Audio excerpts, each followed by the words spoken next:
can't think of anyone more worthy than Tom, and felt it's been a privilege for me to call him a teammate for the past 20 plus years, but more importantly, the voice that he provides for Cleveland baseball for all of our fans is unparalleled by anyone. I know I'm biased, but I think Hammy is the best in the business of what he does, and I'm thrilled for him and his family that he's going to get such a prestigious and well-deserved honor. So congrats, Hammy. And with that, I don't really have anything. I just want to make sure I was available to answer any questions following a series of moves over the course of the last week or so. So feel free to fire away with any questions. Chris, with the addition of Luis Ortiz and bringing Bieber back, do you still feel you have to add to the rotation?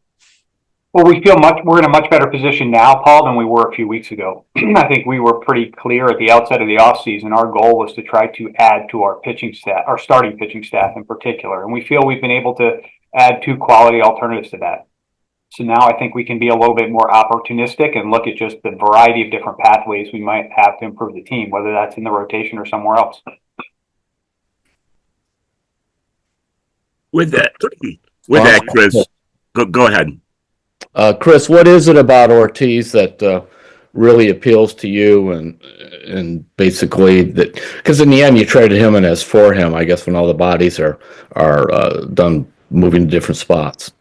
I'm not sure we would call them bodies there. I think we're excited about the combination of players we were able to bring back in the series of transactions.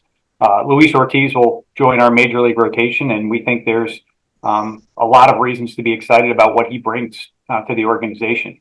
We love the developmental path that he was on last year. Went through some challenges initially at the major league level, but emerged as a really consistent starting pitcher with really good stuff. And we think he's got a really bright future ahead of him. He's got an above average. Throws a two-seamer, a four-seamer, a slider, a cutter. And has really power stuff. And we think partnering him with our major league pitching team can help him continue to grow and develop into a really effective major league starting pitcher.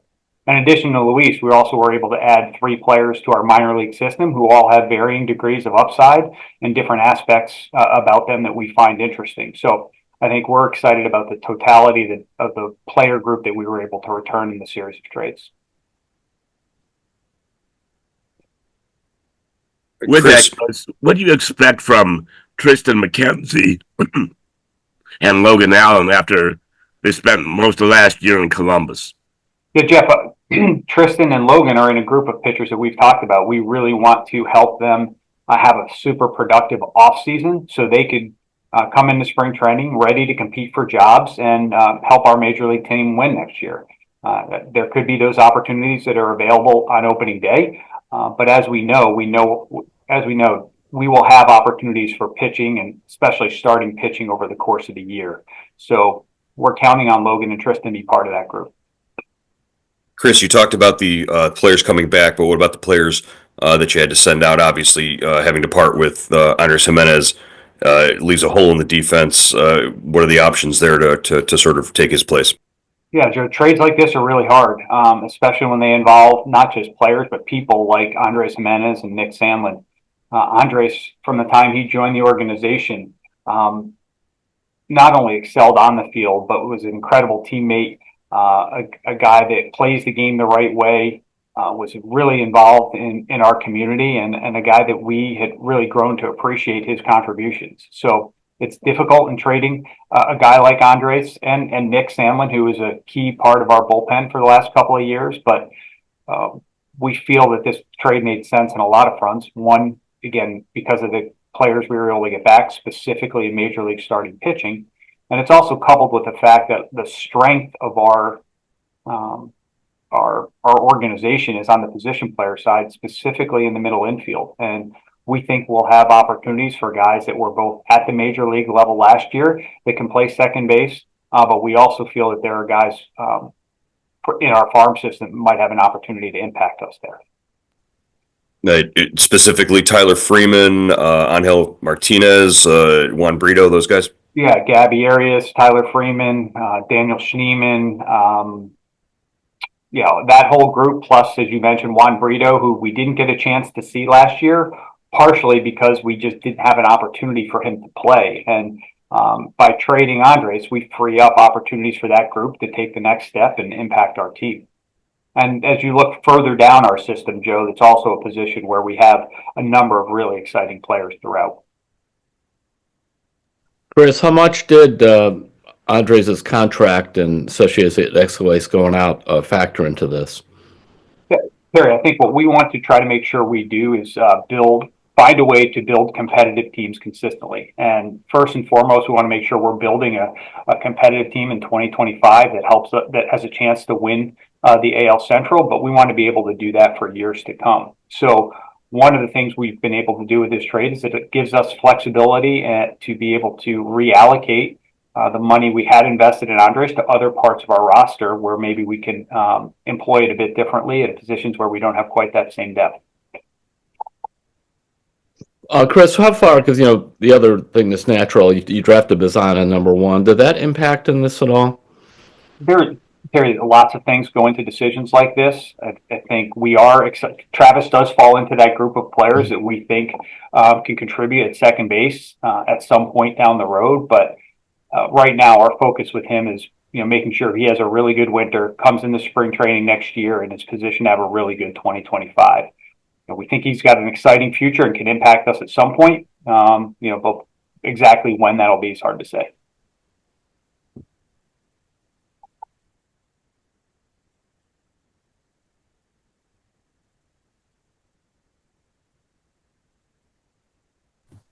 Chris, when coming out of the winter meetings, was the interest in your players that you received before the winter meetings kind of justified from the teams you met with? I mean, was the interest still as high in the players that teams were interested in? I mean, forget that. Let's start over. Are you asking if teams continue to have interest in our players? Yes, that's what I'm asking. I think as we talked about before the meeting, we're in a fortunate position that we have a lot of players on our roster that we not only think are really good contributing major league players, but other teams do as well. And so we received a lot of calls on players up and down our major league roster and in our farm system. Does that answer what you were trying to get at, Paul? Yeah. That's Chris, what do you like about Brito?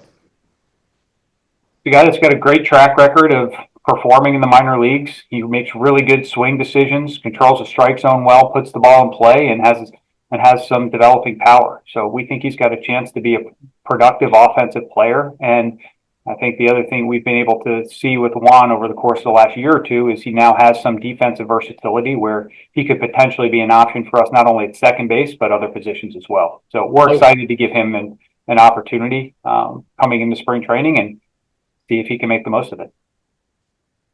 How is he defensively? He's at second base is the place where he's most comfortable, Terry. He has played other positions, but we think he's a very capable second baseman, again, with versatility to play other spots if there are opportunities there. So, but his calling card typically has been his offense. Chris, is Sasaki, Roki Sasaki still in your, is that someone you're still interested in, or, with Ortiz coming and Bieber coming, you may not, may withdraw from that? I think he falls into that bucket of players, Paul, that I'm not allowed to comment on specifically. So the best way maybe for me to answer that is, any opportunity we have to bring in talented players into the organization, we will pursue. Thanks. There are just rules around players that are free agents and posted that I probably can't comment specifically on them. Okay. Hey, Chris, this is Shai from Sportsnet in Toronto. Thanks for doing this.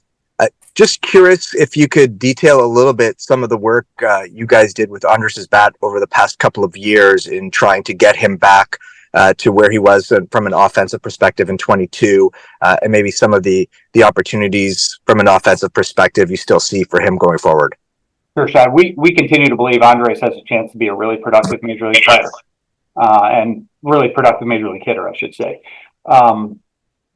Obviously, the last year plus have not had the results maybe that Andres has wanted, but it has not been for a lack of work. I think one of the things we were excited about over the course of the winter is the partnership we had with Andres to really clarify and align with him on what production looks like for him as a hitter, and help him work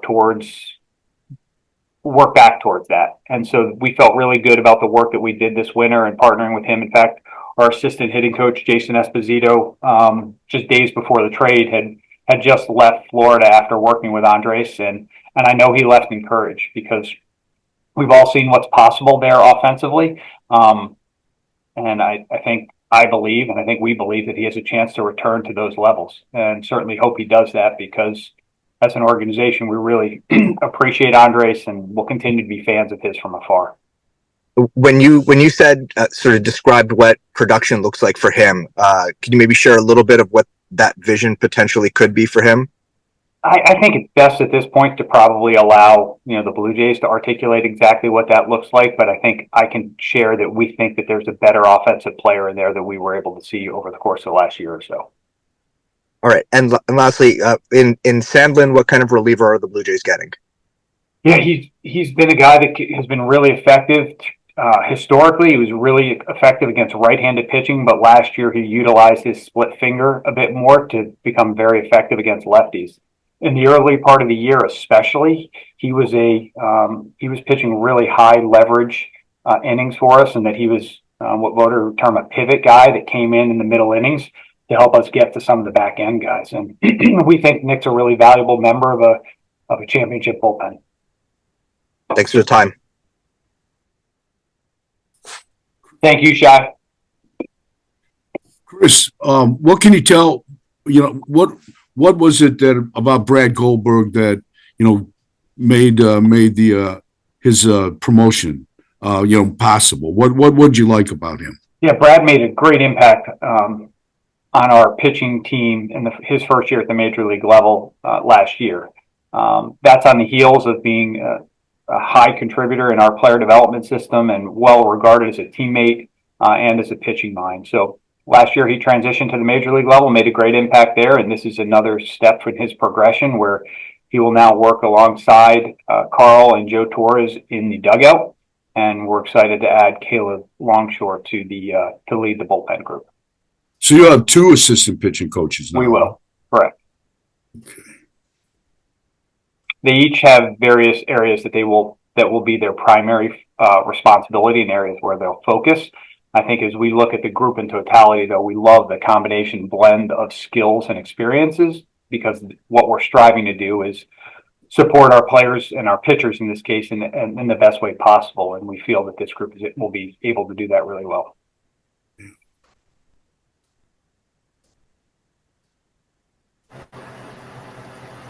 Chris, what do you guys like about Josh Hartle? I know he was, highly thought of in the draft and maybe fell to some unexpected places.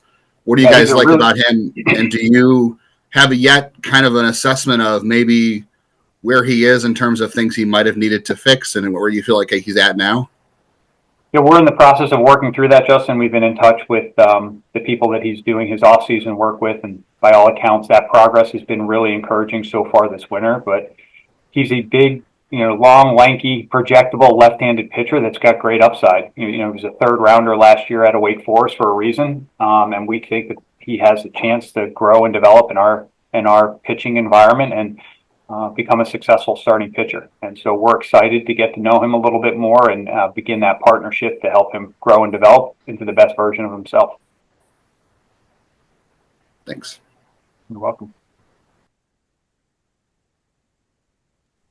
Hey, Chris, I don't know how much you have to speak on this, but we heard a lot of feedback when the announcement about Guards Fest was made, moving that to an every 3-year event.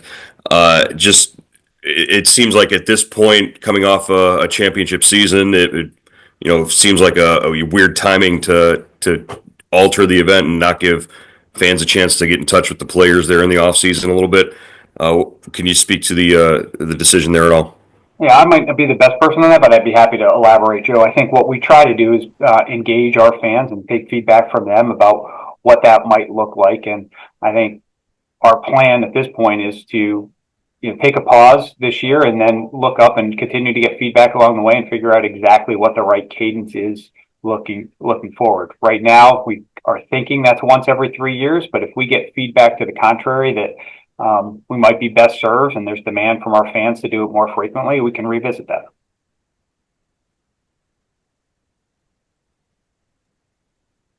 Earlier, you talked about the flexibility and reallocation of funds. Just for clarification, is that independent of the Shane Bieber signing? Just because the money is a little bit similar, is that flexibility still present? Yeah, we're in the process of kind of reassessing exactly where we are, and as I've shared, that evolves over the course of the off season. But I do expect we will have the ability to continue to reinvest in the team if there are the right opportunities for us. But again, as I shared before, there are two things we need to be mindful as we think about acquisitions. One is there's obviously a cost to that, but two is by bringing players in from the outside, what impact does that have on the lanes of opportunity we provide for players on our roster? Because as we've shared, for us to be a successful organization, we need a group of players that are here to continue to grow and develop and take advantage of those opportunities. And they can only do that if they have the opportunity to contribute on the field. And we've seen firsthand the benefit of providing guys those opportunities, and because they've gone on to contribute at a really high level. So we always have to balance those two considerations when we think about the external acquisitions. But the short version is I expect us to continue to have resources to reinvest in the team, not only for 2025, but in years to come.